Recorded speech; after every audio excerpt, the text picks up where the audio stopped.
So today I went deep down the rabbit hole. The homosexual underground. What is it? Where is it? Disco Elysium is an Estonian detective RPG about a man lynched behind your local Motel 6, which is in a part of town that hates cops and is ran by a leftist dock workers union that is on strike against some mega corporation. Also, your character did enough drugs and alcohol to wipe their memory.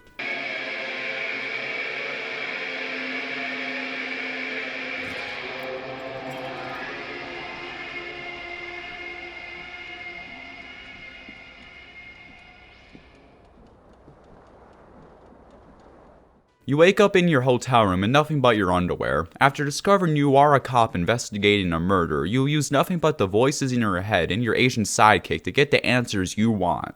Who murdered your victim? What was their motive? Who is this X something? Why did this video take 4 months to make? So when you hear detective RPG, what comes to mind? If you're hoping for something fun, I am sorry, but this is not the game for you. 99% of this game is this. From another life, a different life. Maybe the life of a police officer belonging to the ranks of the... To what station do you think you would belong in this alternate and totally fictional reality? Okay, that's plausible. So unless you are mentally ill or an Uncle Hector subscriber, I cannot recommend this game to you. I am sorry. Disco Elysium is one of the few games which accurately portrays the daily life of a schizophrenic in a realistic way. Since this is an RPG, you have skills, but unlike Skyrim, where your skills are easy to understand with names like Short Blade and Lockpicking, Disco Elysium, in an attempt to be quirky, has the skills be different voices in your head. Some of your necrotic delusions are self-explanatory, like empathy, but some are more abstract, like volition, which tries to keep you mentally sane. Disco Elysium is pretty neat, because instead of having invisible dice rolls decide your fate, you just have dice rolls. There are two different kinds of dice rolls in the game, with white being repeatable and red being impossible to retry. So fast, you owe me 130 real.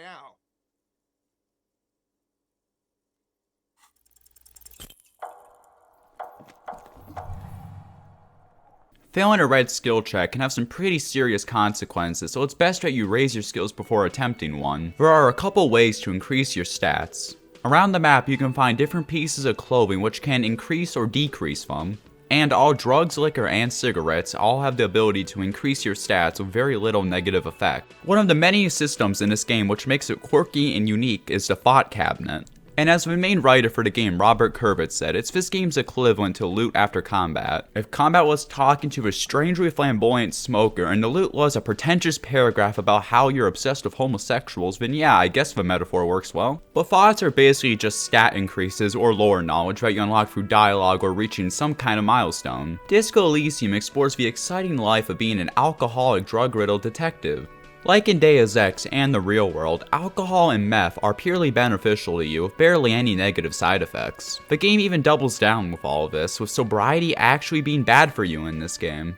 There is a thought titled The Wasteland of Reality, and other than being a pretty cool band name, it's a series of debuffs you will take if you decide to become sober. The game will literally call you boring if you want to be sober. Elysium, the world in which the game takes place, is separated into many different archipelagos called Isolas, which are separated by the Pale, a reality-breaking nothingness which slowly consumes the world. You are in the Insulindi Isola, which has two countries, Semenine and Le Caillou. Originally, the island was ruled by a monarchy, but after a communist revolution overthrew said monarchy, this world's equivalent of the UN invaded the island and occupies it for cheap labor. Naturally, nobody likes this, so everyone went on poll and chose a fringe ideology. There are four in the game you can align with two being obvious, communism and fascism, the other two, moralism being centrism, and ultra-liberalism being based. The best part of the game are the characters. Each character has some level of depth, and each playthrough, I always learn something new about the characters. You got Lena, who appears to be some nice old lady, but just turns out to be casually racist. You also have Measurehead, who took the casual and casual racism and made it ranked. Oh my god, look, they even have the average Uncle Hector subscriber. You also have your partner, Kim Kitsuragi, who's probably the kindest character in the game. I won't really talk about him because you should just play the game yourself. But a game can have all these cool characters, but if there's nothing to do in the game, it's not worth playing. Thankfully, there's plenty to do in the game. I went from calling my ex-wife to performing at a rave and passing out, and finally ending the night singing karaoke. I'm not giving the game enough credit when it comes to the characters and the writing, just play it, please. The only thing left for me to talk about is the game's soundtrack. All the music in the game was produced by British indie rock band Sea Power, and every song in here is a complete banger.